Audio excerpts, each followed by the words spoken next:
research and have potentially consider any other concerns. I'll make that motion. Okay, I'll second that. Hold on, let me get the date so we can set a date certain. Give me a second.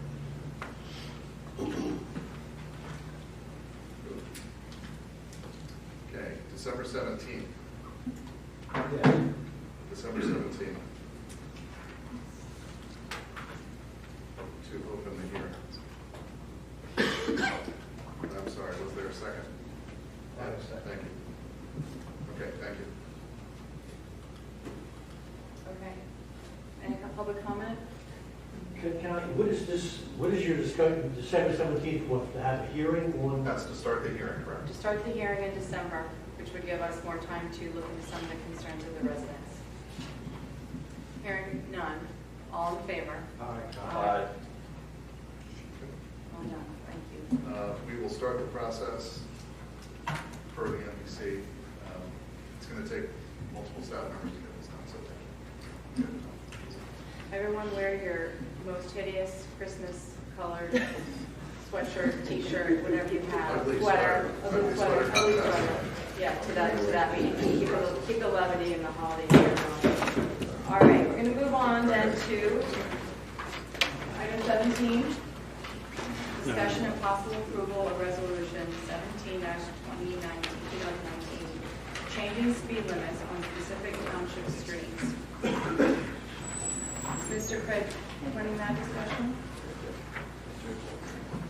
Yes, we have a proposed resolution to change the 15-mile-an-hour speed limits currently in place on Delancey Place, Glen Avenue, Lincoln Avenue, Meeting House Lane, Patrick Avenue, Penn Lane, and Roberts Lane to 25 miles an hour. The reason for that is that all of those streets are improperly posted with 15-mile-an-hour speed limits, which violates the vehicle code. Since the signs are improperly posted, no speed limit can be enforced on those roads since the proper signage is not in place. So therefore, the Traffic Safety Unit, the Police Department as a whole, cannot enforce speed limits on any of those streets as they currently stand. So the Police Department has requested that the signs be correctly posted at 25, which would then allow them to enforce the speed limit, the correct speed limit. So that's the minimum that they allow to be? Yes. The only time you're allowed a 15-mile-an-hour speed limit is in a designated school zone, and there are no designated school zones on any of those streets. That's not to say that one couldn't be requested from PennDOT, but currently there is no properly designated school zone. I'll make the motion that we pass that resolution. I'll second that. Okay, public comment, please come up and state your name.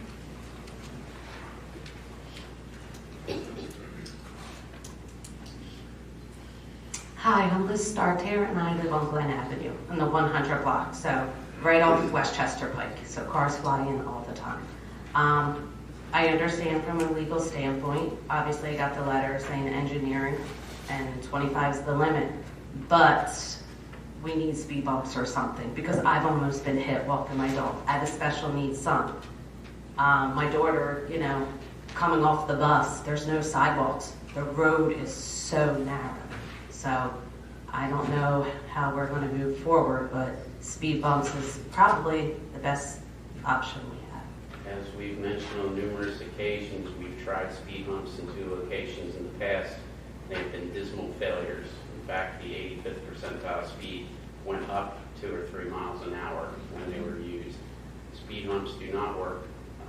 They are detrimental to the neighbors around the speed bumps, and I cannot recommend their use in the township.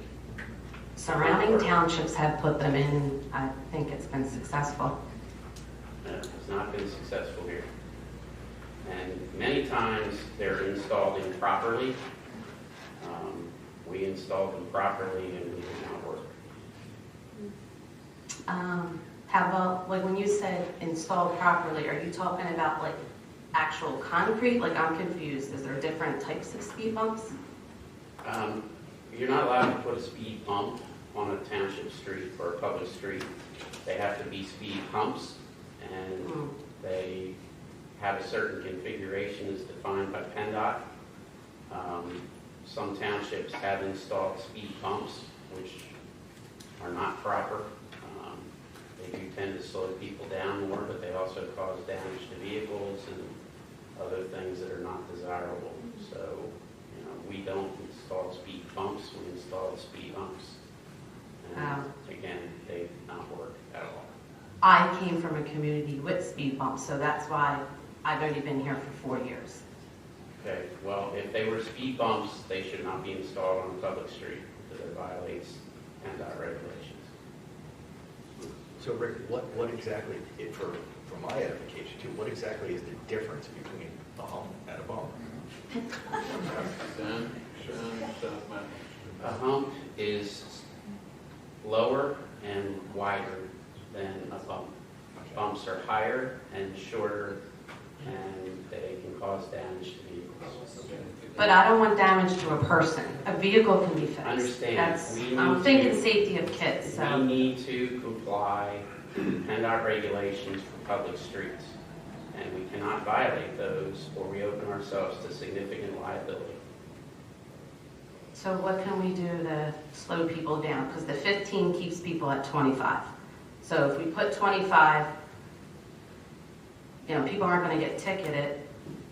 Everyone's going to be, police officers have other things, and you have to be, 36 to get a ticket.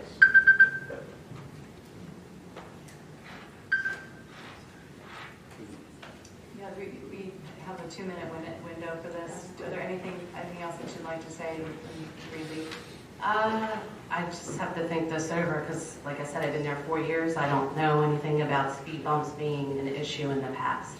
I didn't know if that was a petition in the past, so I just know West Town and a few surrounding townships put them in, and it will slow people. That's my main concern. I wouldn't even allow my daughter to walk around the corner to school because I was afraid of her getting run over because I've almost been hit walking on my street, and I have to walk my street to walk the dog. So.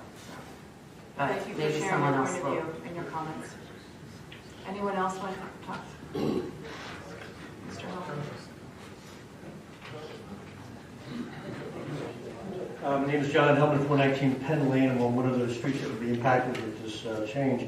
I'm just curious, what precipitated the need for this change to come about besides conformance with the law? I mean, is this some action that occur, or is there something that came about that made this have to become an issue before the board?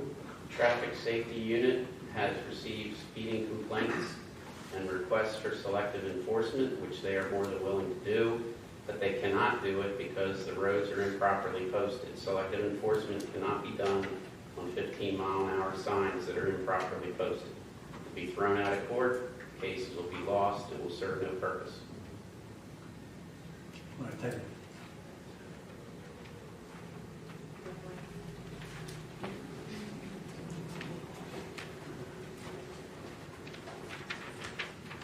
Meeting Doug White at 1001 Woodview.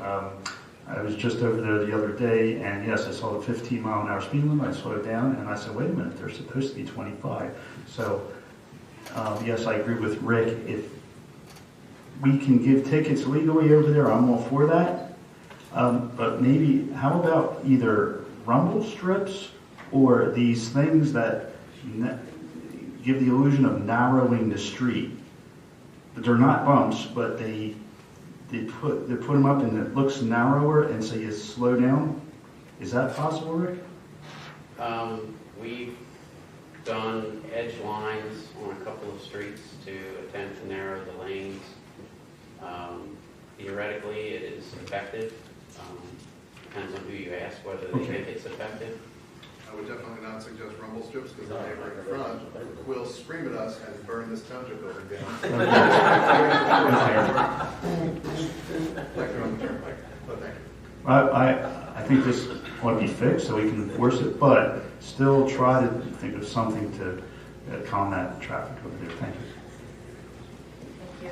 Thank you. Anyone else on this topic? Yes, sir. Board.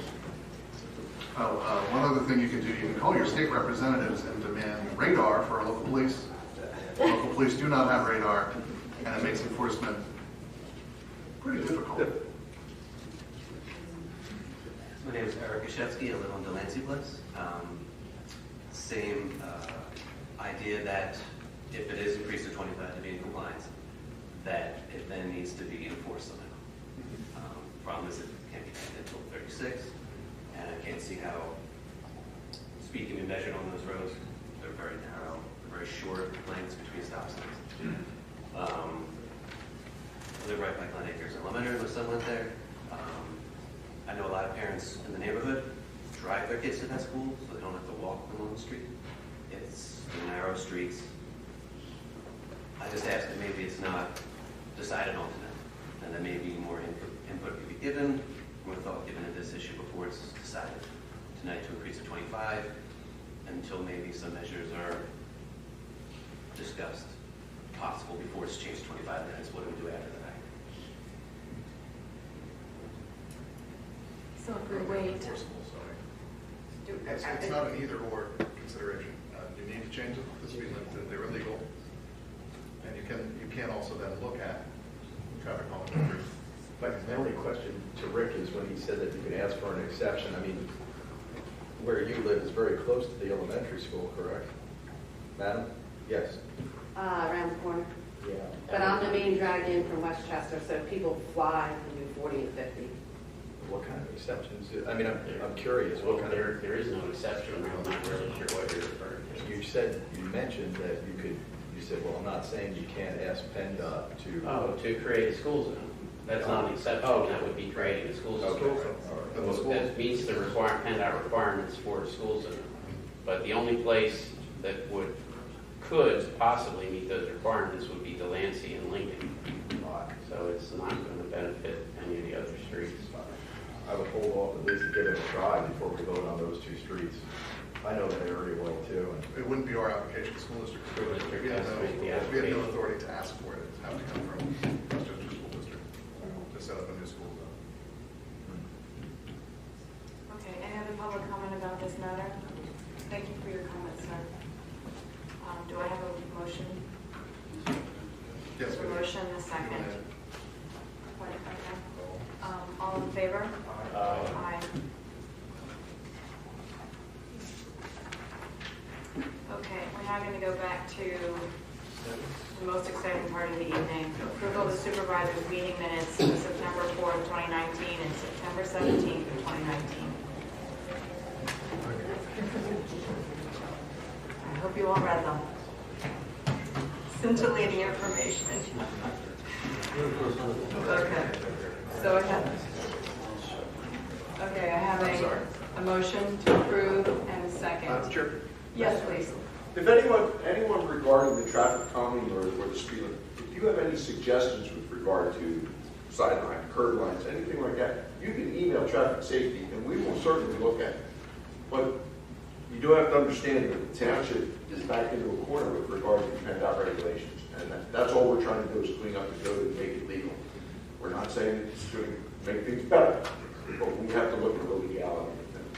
So that's the first step, and then we're certainly willing to look at other issues with regard to traffic calming, but it's got to be legal, and that's where we're at. So, Understood.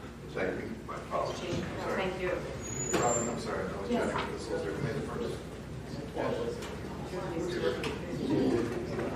Very good, thank you. Any public comment on the minutes? Hearing none, all in favor? Aye.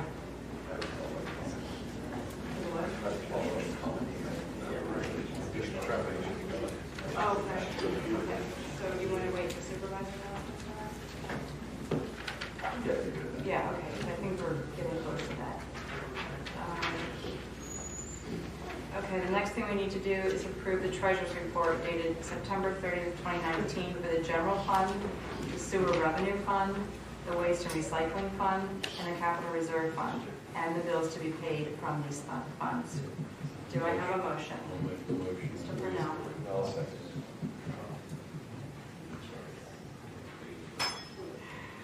Any public comment on the treasurer's report for the payment of the bills?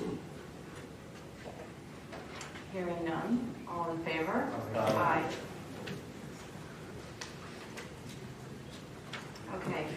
building supervisor's announcements. Would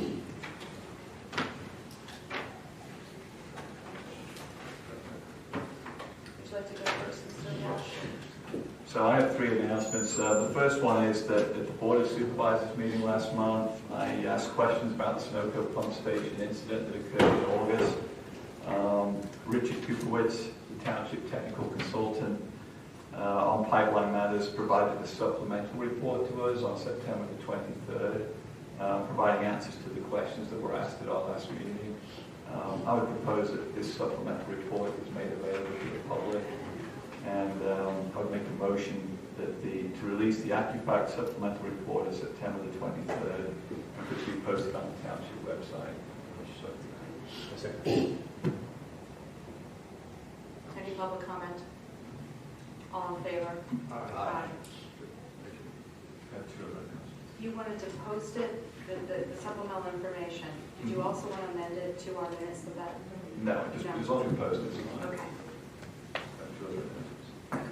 Okay. So I'd like to promote the fact that Chester County Clean Energy Tour is happening this Saturday, October the 19th, starting at 10 a.m. in Chester County. There are 4 tours available with 4 different starting locations. A tour visits a series of solar and other clean energy open houses. Each open house is an informal meet and greet at a home, a school, or a business, helpful public facility. There's an opportunity for anyone interested in renewable energy, and solar in particular, who are considering it for their own home or business, to take a look and meet with people who have gone through the pain and hassle of doing this. So it's a good way to learn. The tour is endorsed by our 3 Chester County commissioners, both of our Chester County state senators here, Andrew Dinnerman and Tom Killian, and also our state representatives. I left some flyers at the back of the room if anyone's interested in picking one up. And you can sign up online at nationalsolartour.org if you want to get more information. There's plenty of facts available on that website. Okay. Third point, October 29th, this Saturday.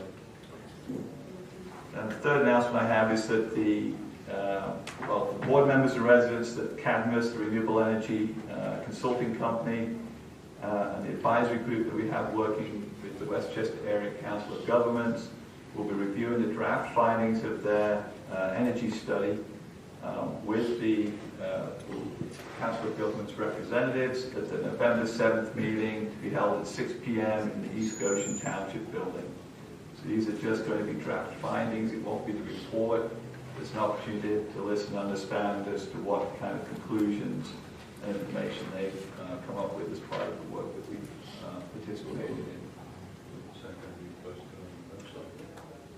I'm not sure when we're actually going to receive it. We may just get it that night, but we'll post it as soon as we have it. But the meeting starts at 6 o'clock, so we encourage the public to attend.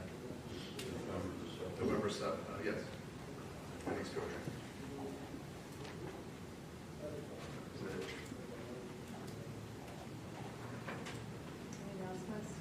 My only announcement is I'm happy to see the historical evidence on this.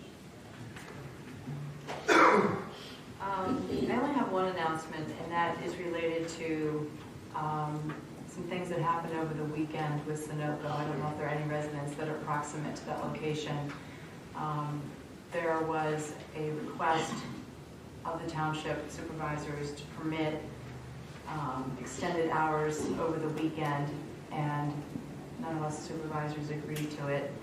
And Sunoco went forward and continued to work after normal work hours, which is I guess on a Saturday. Is it Saturday it happened, or is it on a Friday? Saturday, yeah. So it's supposed to stop at 5 p.m.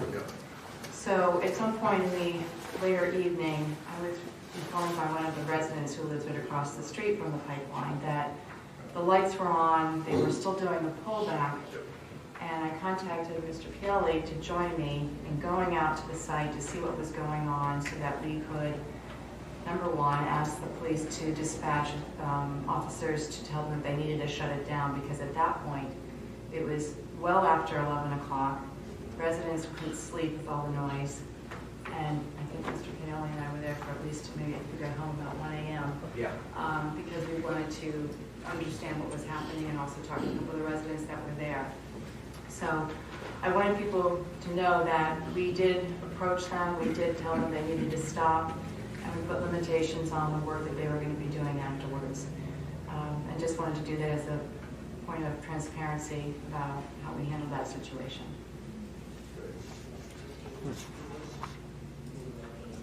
Do you have any announcements, Mr. Kelly? Just quick from the world of Parks and Rec. The fall movie series continues. October 19th, we have Spider-Man Into the Spider-Verse. Those movies, as you know, are shown for free over at the park here. Big event coming up, our annual Harvest Fest on October 20th. It's from 2 to 4. It's free to all residents. Come get a cup of hot cider, goodies, pumpkins, the whole works, and a moon bounce. It's fun for the whole family. Good times to be had by all. Please attend. Thank you. Okay, moving on to Township Manager's announcements. Good evening, ladies and gentlemen. I have one important announcement. Starting effectively immediately, the township will be collecting TVs by appointment here at the township building. We will palletize them and ship them to a recycler. We don't like to wait for the twice-a-year TV recycling, so we thought it was a good service. $25 per item, strictly TVs, no other electronics. No, monitors as well. Yeah, any kind of television device, $25 a piece, so people can more efficiently unload them from their basements and all that stuff. So call the township, make an appointment Monday through Thursday. Public Works is off on Fridays. We put them on the pallet, take your $25, and then once we get a pallet load, we ship them down for recycling. Great initiative. It's a good project. I don't know of anybody else doing it in the area so far. Really. Nobody else does, Lisa. Yeah, exactly. So there you go. That's it. Thank you very much. Okay. Township Engineers, Stormwater Announcements, and the Woodlands at Greystone Project Update. Mr. Craig. Yes.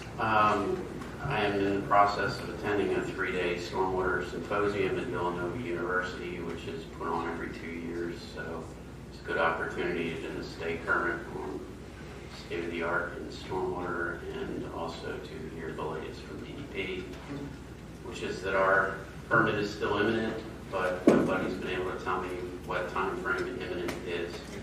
So we could get it tomorrow, or it could be another month or so. But it is still imminent that we're going to receive it.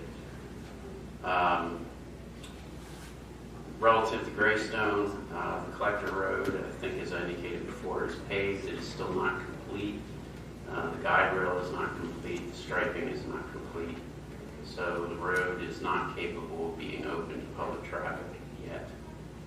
Additionally, the signal at Pottstown Pike and Aram Avenue is complete and operational, but cannot be placed in operation yet because the signal at Saunders and Phoenixville Pike is not operational because PECO has not run power to it yet. And according to what I heard today, it's not scheduled to happen until the 26th of November. Wow. So you might want to contact our PECO representative. I'll give Newman a call and tell him to hurry up. Yeah, the road cannot be opened until all of those items are resolved. And that's all I have. So you have any questions? Okay, zoning officers announcements. Mr. Webb. Thank you, Madam Chair. With regards to zoning hearing board, the zoning hearing board met on October 3rd, rendered decisions on 2 cases, 504 Howard. They granted that relief to that applicant, and 898 Sheridan Drive. They granted that relief to that applicant as well. We do have a new case that came in. The second part of the payment came in while I was on vacation, so the case had officially been received has been received, the date has been set. I will circulate to the board through email the application and everything, but just briefly, it's at 315 Snyder Avenue. It is where R.K. Smith Paving is, by the fire school, off the beaten path. Can't even see it from the street. They're a non-conforming lot. Their property is 1 acre. They require that zone district 2. They have an existing building on the property. They want to tear down and rebuild. They're actually improving the non-conformity because they're going to improve the setbacks that are already there, the existing setbacks, and they are actually going to improve the impervious coverage. So they're going with a smaller footprint to the new building. But I will circulate those applications to the board to get a decision as to whether you want to take a position on that application. That hearing is not going to take place until November 14th. I have received 2 additional applications today. Zoning Hearing Board is on application 19 and 20. So needless to say, the Zoning Hearing Board has earned their volunteerism this year. Which leads me to my next point.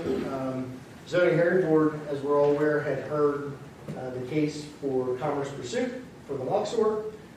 Zoning Hearing, they had requested a variance to allow them to, so their parking meets their current parking meets they met the zoning variance for parking requirements. However, they wanted to add additional parking.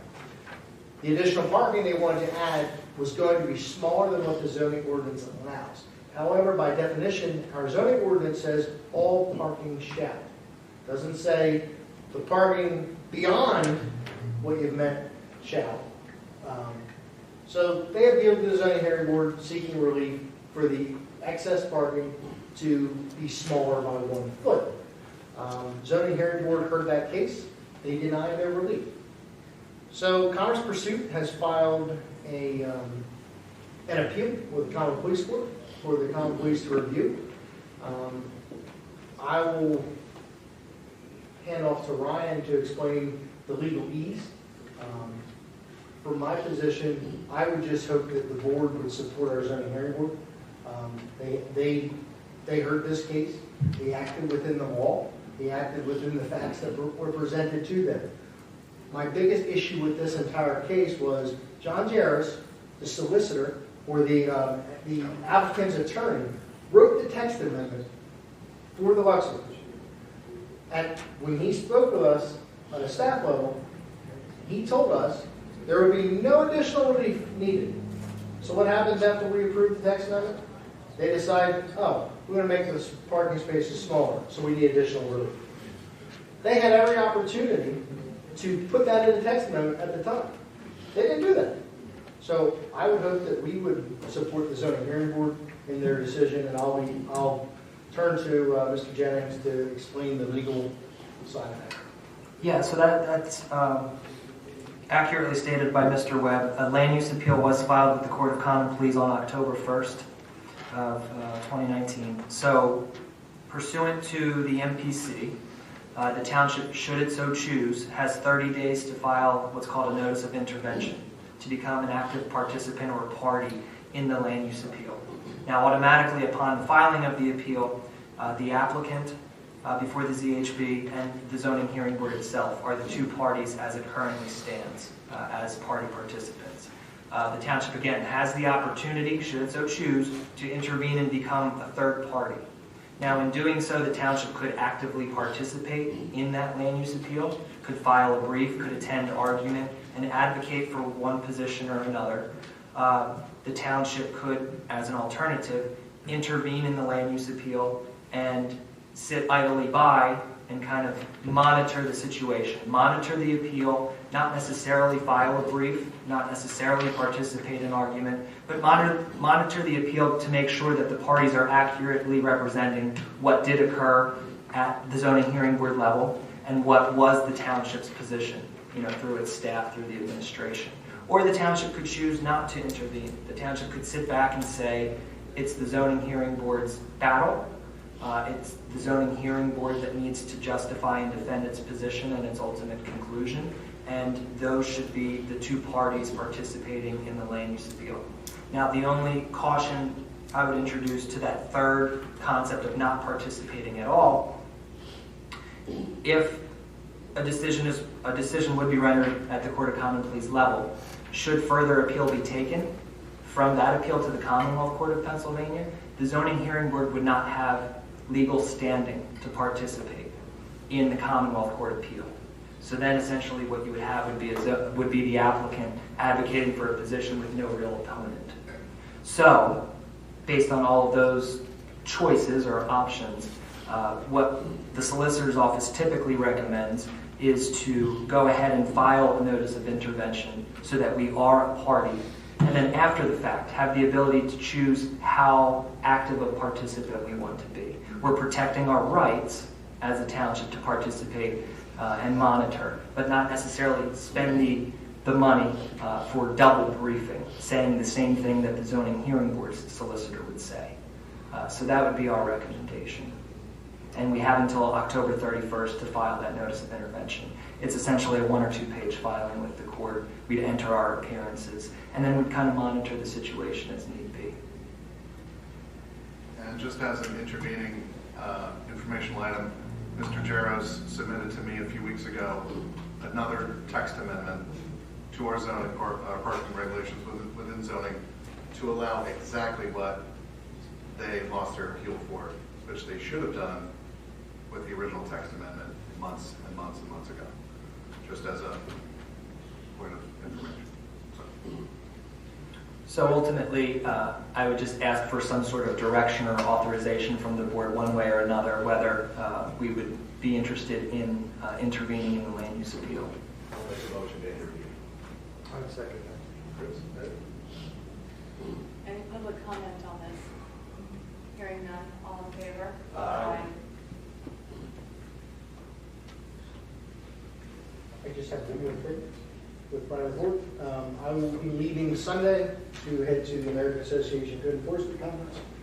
Really looking forward to it this year. We live in a crazy world, and they've actually dedicated one full day to officer safety, because it was just last week that a zoning officer was chased with a crowbar. We're in a crazy world. So I'm looking forward to the week of continuing ed and the classes that they want. Thank you. Do you carry a helmet with you? No.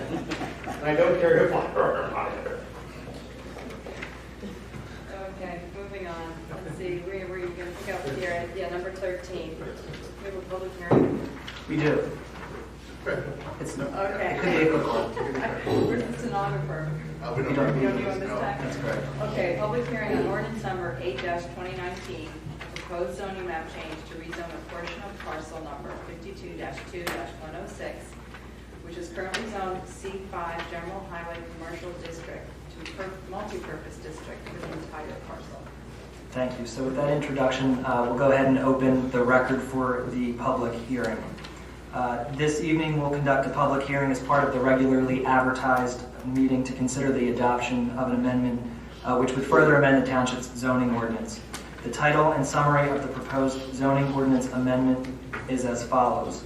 An ordinance of West Goshen Township, Chester County, Pennsylvania, amending the West Goshen Township revised zoning ordinance of 1990, which is codified as Chapter 84 of the West Goshen Township Code, by amending the West Goshen Township zoning map, which is adopted in Section 84-5A of the ordinance, by rezoning a portion of parcel number 52-5-106, which is currently zoned C5, General Highway Commercial, to MPD, Multi-Purpose District, for the entirety of the parcel. So by way of ordinance amendment, introduction and background, the subject property is approximately 1.83 acres in area. It's located on the east side of West Town Road. Perhaps most simply stated, the property owners have requested that the entirety of their tract be uniformly zoned to match the zoning designation of the majority of the parcel. The County Planning Commission opined that the proposed amendment is consistent with the objectives of Landscapes 3, which, as we know, is the county's 2018 comprehensive plan. The proposed amendment is consistent with the township's own 2019 comprehensive plan, and the proposed amendment has the support of both the county and township planning commissions. Again, in its most simple form, the property owner is simply requesting that the entirety of their tract be uniformly zoned. With that said, by way of hearing exhibits, I'd like to introduce and move for the admission of 6 exhibits related to this amendment. I have to go through these, so bear with me. B1 is a proof of publication, which is advertised twice because it's a zoning ordinance amendment. It was advertised in the Daily Local News on September 30th and October 7th, 2019. Exhibit B2 is a letter dated September 27th to the Chester County Law Library, which provides the proposed amendment for public inspection. Exhibit B3 is a letter of the same date, this one to the Daily Local News, again providing public inspection. Exhibit B4, notice of the zoning change by way of letter to the property owner, dated September 4th, 2019. Again, this was requested by the property owners themselves. Exhibit B5 is an affidavit of posting of the subject property as completed by Mr. Webb. And Exhibit B6 is the Chester County Planning Commission review letter dated August 28th, 2019. At this time, I'd ask if there are any questions or comments from members of the board. No. Hearing none, I'd ask if there are any comments or questions from members of the public. Hearing none, we'll close the record for the public hearing, and we can entertain a motion from the board at this time. I'll make a motion to accept the change. Any public comment? Hearing none, all in favor? Aye. Aye.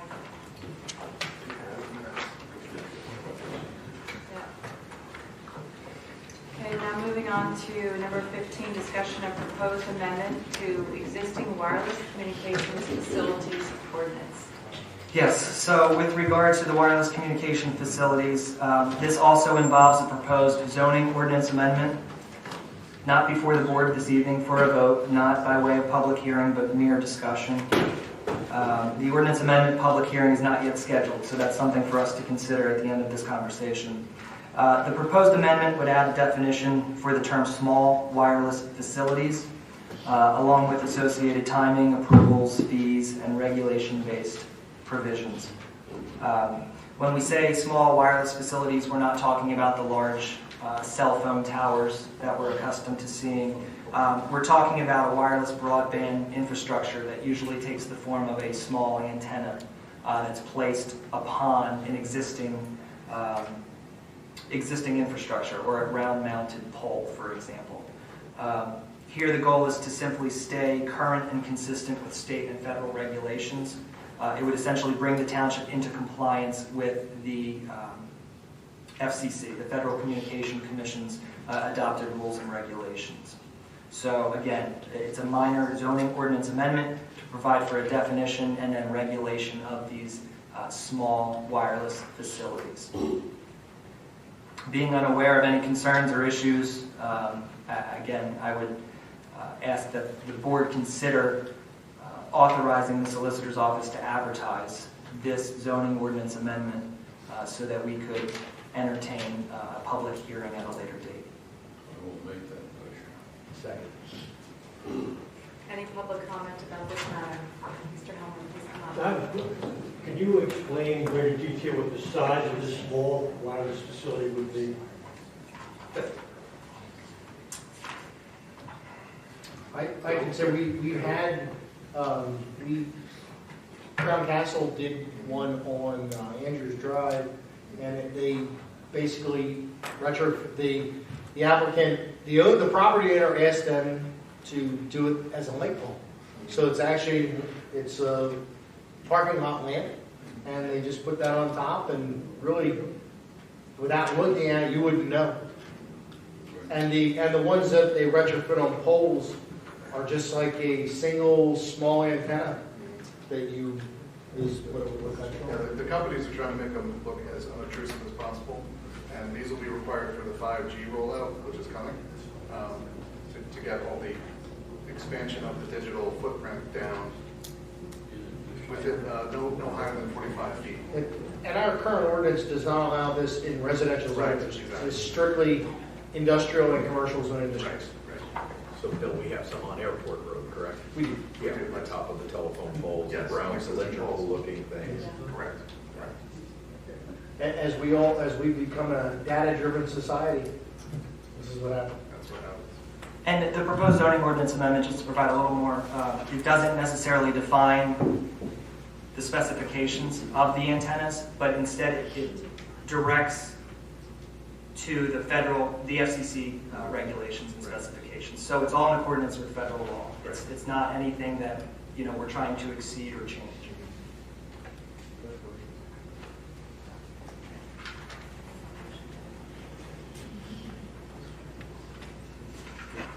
Good evening, Doug White, West Goshen. I know we spoke about this at the Planning Commission. Rick, does this involve also cell phone repeaters?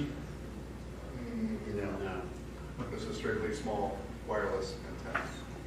So it's not repeaters necessarily.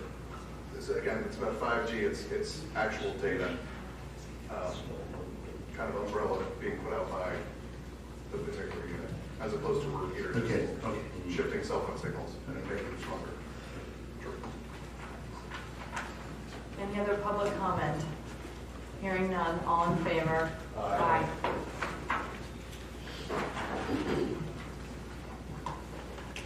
Okay. Yes. We're going to have a discussion of proposal for the historic ordinance. Historic resources ordinance. Item number 16. Yes. So again, this involves a proposed zoning ordinance amendment, not before the board this evening for a vote, but for discussion. And again, just like the last one, small wireless facilities ordinance, this ordinance amendment, public hearing is not yet scheduled, but it certainly can be and can be tied to the November 19th meeting in which the other ordinance would be addressed by the board, and that would provide a cost savings for advertising purposes. But the proposed ordinance amendment would establish a historic preservation overlay district, which would designate historic properties as Class 1 and Class 2 properties.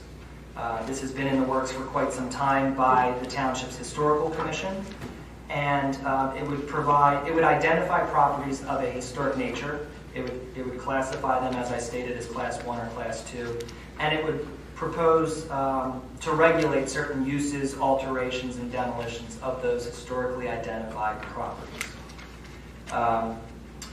The Historical Commission voted to approve the draft ordinance amendment at its September 2019 meeting, and the Commission now desires to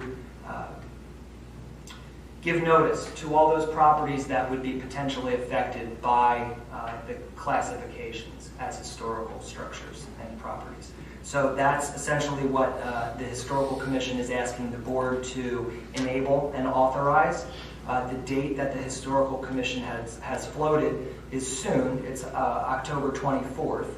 But that would be the first opportunity in which owners of those properties could attend a meeting and really understand what the ordinance is all about, what it does, what it doesn't do, in open and transparent fashion. And that would again occur before the Historical Commission in the first instance, and then make its way to the board in the second instance, this board. That notice letter regarding the October 24th meeting could go out as soon as tomorrow, I believe. I don't want to speak for staff, but I think that that's the intent, should the board so desire. I'll make a motion, we proceed. With the October 20, in this letter, I would like to include 2 dates, if the board's amenable. October 24th, Historical Commission meeting, and Hugh, I suggest you move up here for your meeting. It's going to be a packed house downstairs, so. Okay, we normally have the meeting In D. Okay, we'll clear the decks for here because we're sending out 200 plus letters, so depending on seeing the response for accolade, you should move up here. I'll check with Kate tomorrow. And then the November 19th, for the October 24th I thought meeting. there was a conflict, but I guess that's been resolved so that they can be here. We'll we move anybody out who's here. Okay. The township business comes first. 10/24, that's your next historical meeting. Yeah. I would suggest November 19th, again, for It would be a public hearing. public hearing for the ordinance. Right. Correct. So 2 dates would be in the letter to the property owners who would be affected by this ordinance. Okay, very good. November 19th. Okay, thank you. Just want to comment on so that issue we had earlier this evening around the zoning change. We wanted to give people more time to understand what this was about. We pushed it off a little bit. We had it tonight. We gave them an advance notice of that. Is the board comfortable that sending a letter out on the, what is it now? 15th, sending it out on the 16th, arriving at someone's home on the 18th to say, hey, you've got a meeting on the 24th, you'll probably be in effect. Is that really giving residents the kind of notice that they should have about something like this? I don't know that anything's going to happen. It just sets it off on the wrong foot for me. If I got a letter saying there's a meeting and your home's affected and it's 5 days' time, I'm not in that week or whatever else, it just Well, then you push it to the November historical. To Sean's point, there's a lot of misunderstanding out there, Yeah. and some folks might think that this new ordinance is something that's going to make certain requirements on their property, like Westchester Road. That's a good point. And we don't Yeah, want we to don't have authority. We don't have authority. Okay. Hey Casey, Yeah. do we have to bring this to planning commission? No, this is not a Okay. planning issue at all. Okay. All right, okay. Okay. So then I would suggest the November, which I don't know, the November Historical Commission meeting, and then the December to open the hearing. You don't have to adopt it again. I'm not your solicitor. You don't have to adopt it in December, but you can at least open the hearing in December and then continue it if. But it could be advertised in December with the rezoning for the RC, the R3C. Can I suggest that we open both the next month and the following month at the historical commission meetings? Or would that not get us into December? Unless you wanted to do essentially a three-pronged letter that states this will be discussed at the October 24th meeting, historical meeting, and the November 21st meeting, which is a week before Thanksgiving. So you have 2 months of discussion at historical, Right. and then bring it back to the board in December to start the hearing. We can vote on it in December. Yes. We get it done before the year. So neighbors will have 2 bites of the apple from the historical I commission will talk about. further amend my motion to Okay, October 24th, and then November 21st, before the historical. I'll second that. Or in December.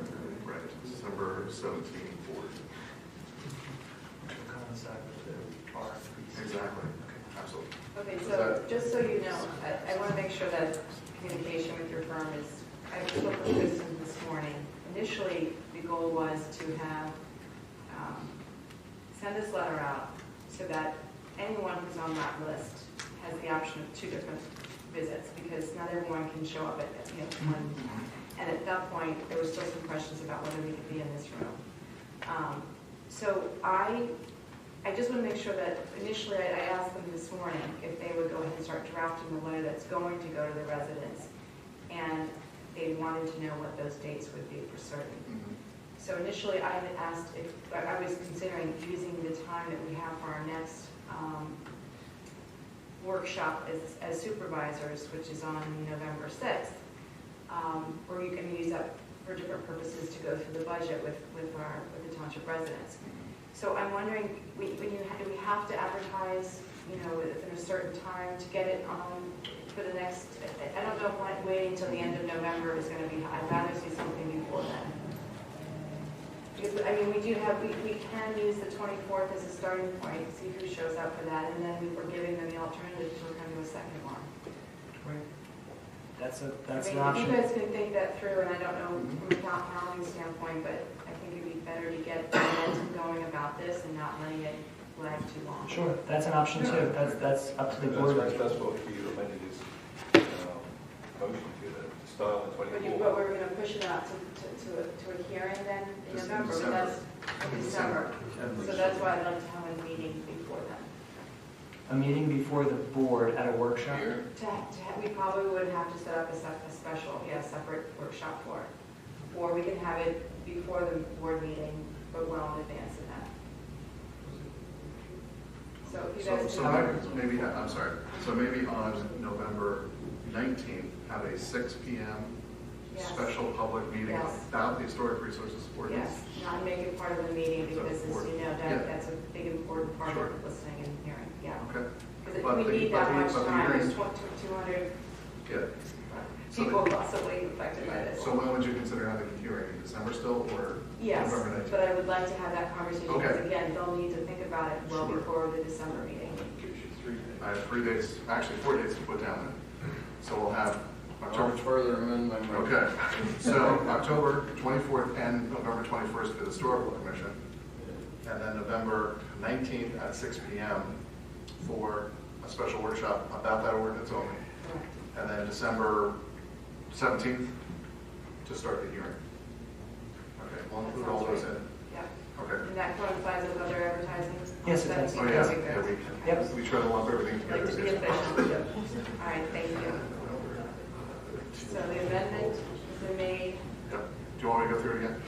No, I think I Okay, got good, it. all right, good. Like, So as you long as just- you're, as long as I'm you got good, it. I'm good. I'm good. Any other public We comment? need a second. I'll second. Mr. Chris? Oh, okay. Mr. Murphy, come forward. Thank you.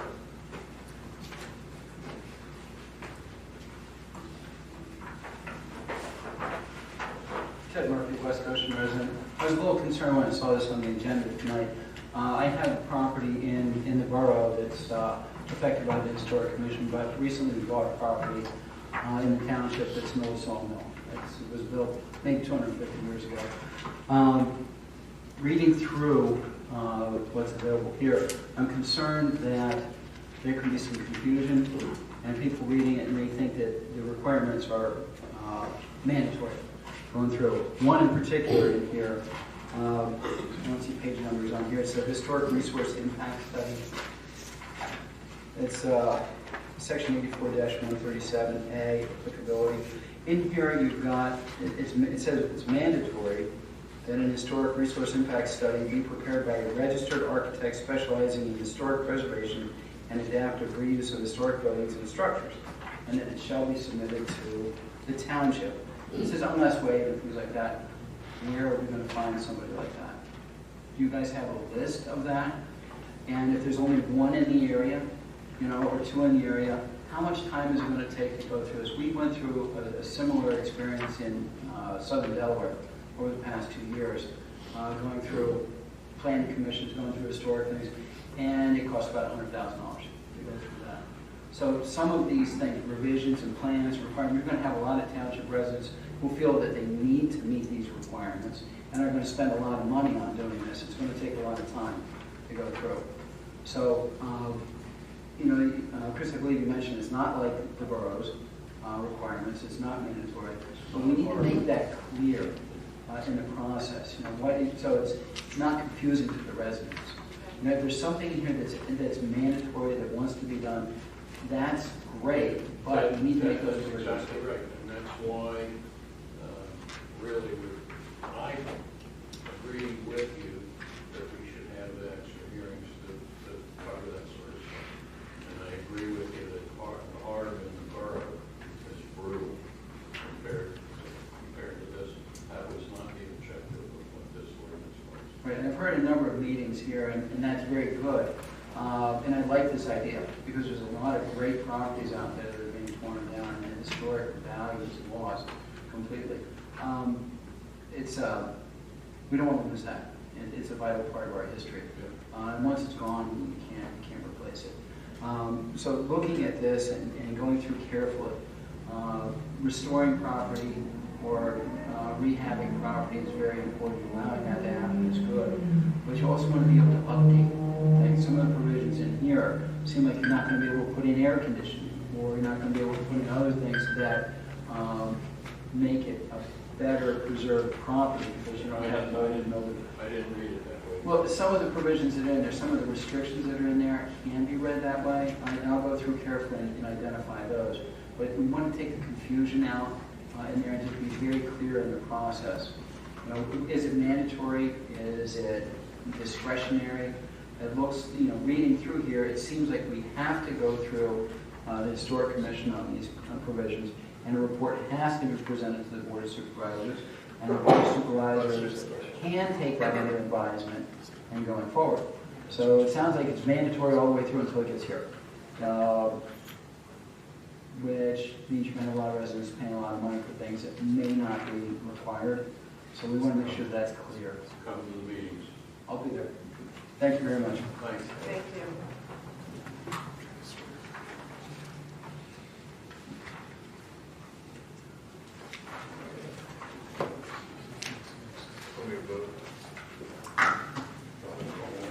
Yes, can I have a motion? First and second. There were first and second. We did. We did, okay, thank you. Any comment, public comment? Hearing none. All in favor? Aye.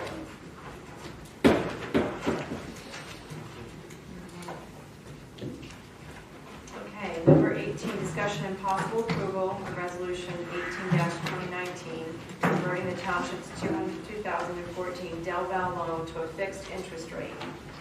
Okay. The board approved this about 4 or 5 months, if not 4 months ago, without anything in front of you, so we have the resolution now in front of you.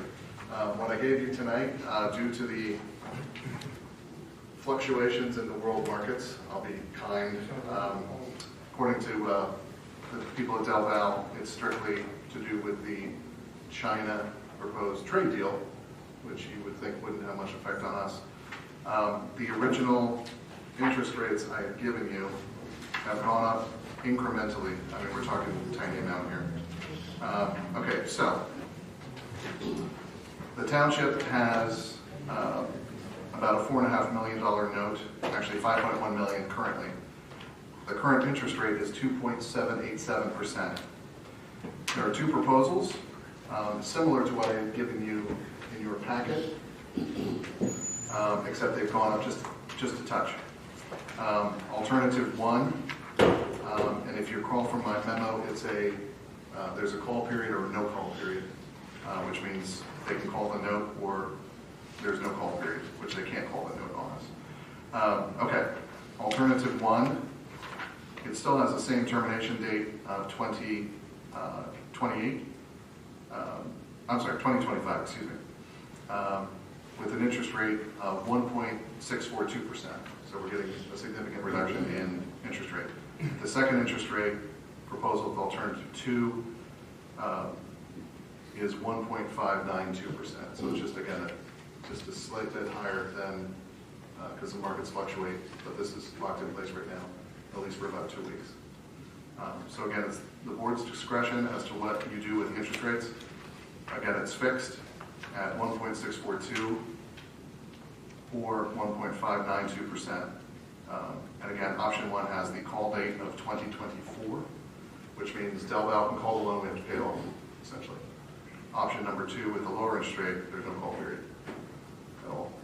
I have no recommendation. I like the lower interest rate, of course, and they're fixed. I was going to say, I'll make the motion. Okay. We take the Lower interest rate? I discussed that earlier with Sean. Okay. Alternative 2. I'll second that. Any public comment?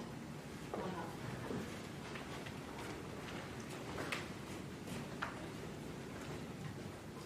Casey, is there any prepayment penalty? No, we can pay it off tomorrow if we so. It's right now, without any action by the board, we owe $5.1 million. So we could pay that off today if the board saw fit. I don't recommend we do that at this time. But thank you. Okay. Any other public comment? Hearing none. All in favor? Aye. Very good. And I was waiting for the board's decision. We will have you sign the resolution. Del Val staff has to essentially fill in the rest of the resolution based on your decision for option 2. Thank you. All right, moving on to number 19, discussion and possible approval of Streets Department bid for the 2019 natural de-icing liquid for bids opened on October 8th, 2019. We've been using natural de-icing liquid for 7-8 years. 2011. Fantastic. in our quest to be as green as possible. If the board would like any more information on the benefits of beet juice, we can have Mark go through it quickly. It's board discretion. We bid this out. We like beet juice. We love beet juice. We like to, yeah, we do. We love beet Because juice. it got the 3.19. Is that higher than last year? It is higher. Yeah. The more and more people are using it, so the supply's getting tight. Yeah. There's only one bid, it's not price. It's got 10%, 5%. Last year was $2.37. Yeah. We actually changed suppliers. We're back to the original supplier. We had found a few years ago a cheaper supplier, but they're not selling it anymore. This supplier is the only one on the northeast coast. Right. And this is beet juice, correct? Yes. They also have a product, it's a corn syrup based product. Right. We've never used it, it doesn't have a lot of use. It is on CoStars. We're gonna bring a couple totes in. It's about half the price, if not a little more. Yeah. But from the supplier, we're used to beet juice, Yeah. and the corn syrup doesn't do the same job. Right. But we're gonna try it just to see. Yeah. How much do we spend in total on purchases? Around like 20,000 a year. Yeah. I think last year we got 2 tankers at around 9,000 gallons. Depends on where, if it's a real bad winter, we get 3 tankers. Right. Yeah. I've also been reading about beer mash, but again, the science isn't in yet, so we stick with beet juice. Well, it's also, Milwaukee uses cheese. Yeah, Leftover these product. yeah, these leftover cheese brine, that's great. I'm just trying to imagine The a smell. street with Yeah. maple syrup on it. I mean, Sure. really? That's my concern with the corn syrup. Yeah. Oh, it's corn syrup, it's not Del- maple syrup? Del- That's expensive too. Delta about 12, 13 years ago, they had a product with molasses based. They did, if you're familiar with their salt shed down on 95, just past Christiana, they have a salt shed in the middle. There was every honeybee in Delaware was in that shed in summertime. They didn't think It's not good for workers' comp. Yeah, they didn't think that was real. But the idea is to use less salt. Right. The more you add, less salt. Yeah, the less salt, exactly. Right. All right, so So we have a motion we do to not, approve. we have nothing. So And I'll there's a take- motion, do I have a second? Any questions from the public? Hearing none, all in favor? Aye. Beet juice, yay. Yay. All natural. All right, next one, discussion of possible appointment of sewer authority board member to serve remaining term of Dan Tierney. Is he still here? Yes. Oh, there you are, Walt. Walt is right there. We should have told you really like, yes, go Trying to tell me really. So first I'd like to thank Dan Tierney. I know he's not here tonight for his service to the Sewer Authority and obviously Henston Township over the last few years. It was my pleasure to work with Dan on many issues and projects that the Sewer Authority has faced and managed in recent years, and it was a good team having Dan on board. So I want to make sure we recognize his service. Anyway, I'm happy tonight to nominate Walter Wills, Mr. Walter Wills, sitting in the audience over there, to fill the vacancy on the West Goshen Sewer Authority. Walt is a retired business executive. His final role, I believe, was with the Coca-Cola Company in Atlanta. He was vice president for quality. Walt's had responsibility for technical support, operational quality, microbiology and food safety, and his experience in water quality and knowledge of wastewater treatment. Since retirement, Walt has been a volunteer as a subject matter expert for SCORE, which is an organization that provides free mentoring to small businesses. Walt advises business clients that are starting or expanding their food or beverage operations. Therefore, I would like to make the motion that Walt being very qualified for him to join the West Goshen Sewer Authority as a member. That's second motion. And he will complete Dan's term. Which is how long? We talked about it today. Ted, do you remember 4 more years, I think, for Dan's? Dan was appointed, I believe, 2 years ago, so I think in He's got January. 3 more full years. Correct. So 3 more full years. Absolutely. Any public comment on the appointment? Hearing none, all in favor? Aye. 5-0, thank you. Sorry to have to sit through. You have a very impressive resume. Okay, so I think we're, We have the dry polymer bid for wastewater, the extra. I'm sorry? Yeah, we added that. Oh, right, yeah, number 21. Discussion and possible approval of wastewater department bid for 2020 dry polymer for bids opened on August 28th, 2019.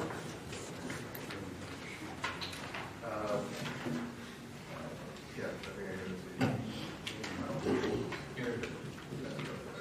That's the DO thing. This is different, this is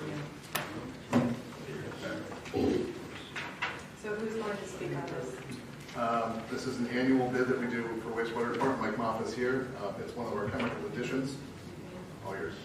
What does it do? What does dry polymer do? Well, we use this, right now we're using it to regulate the sludge, make it into a cake, and haul it off. Ship it out to the landfill. So Mike, is the price gone up again on this product? It's going down 14 cents per pound, which is about $1,600 savings over the year.